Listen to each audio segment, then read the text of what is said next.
Hey, Metcalf, thanks for coming out on the field. Standing next to Larry, two of the biggest receivers I've ever seen in my life. We looked it up, you are the biggest receiver in the game today.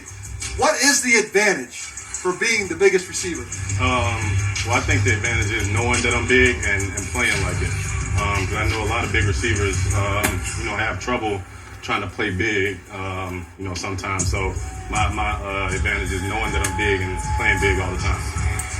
PK, with Russ leaving, I know there's a leadership void. Give me an example of something that you've done this offseason that's been different in terms of leadership this season. Well, I know when I first got to the Seahawks, Russ and Bobby kind of took me under their wing. I was a rookie, and me just doing that to a young guy.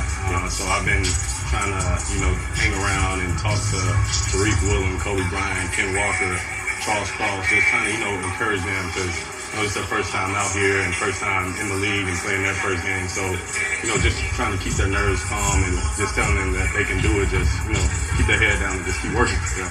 Okay, Larry is one of the great Hall of Fame type of leaders in the locker room. Larry, what would you say to DK as he takes this new leadership role with Russ kind of leaving? What advice would you give him? I'll say it's important to be authentic to yourself. I mean, your teammates, when guys speak, if it's real or if it's not real. Just being true to who you are, letting your leadership and how you want to lead just kind of manifest yourself. And that's something that's very important. The people will follow you, especially when you're making the plays that you're making on the field. DK, I back in the day, maybe you don't remember this, but Jerry Rice left for the Raiders. And the first time he came out in a Raider, I was like, hey, I threw up in my mouth a little bit. Like, that doesn't seem right, How about you today, seeing Russ come out as a Denver Bronco? What's the emotion you think is going to happen? Man, it's going to be weird because all I've seen him in was either white, blue, or green. But, I've talked to him, a lot, him and Bobby, this whole offseason. So, it's just going to be like he's coming home. I know he's going to be a great competitor as always. And, he's going to try to, do whatever it takes for his team to win. But it's going to be weird just seeing him in that orange, for real.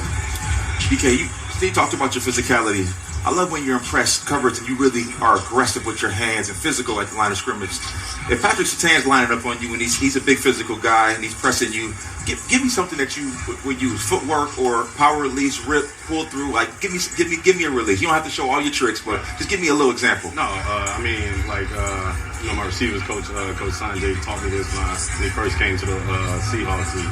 His football is probably 90% mental, 10% physical. So you got to play mental gymnastics with them and make them, go through that extensive, amount of mental gymnastics. So I come off and I'm trying to knock you out the first play to see if you're going to really want to do this for 4 quarters, if you're going to sit there and guard me and press me for 4 quarters. So, if you can do it, then, hats off to you. But 9 times out of 10, you're going to be done, after the first couple hits. So I'm trying to bring the fight to you. I love that. I love that mentality. At the time, Carroll was the big man. He was trying to do the same thing, but here's a step bigger than that. Look, Susie, back to you from two of the greatest but biggest receivers you ever want to see. Although I was not the biggest quarterback you've ever seen. Let's just admit it. I'm okay. I'm vulnerable. I get it. You did all right, though, Steve. Susie, back to you. Yeah, so it looks like a pretty good trio there. Aerial cover.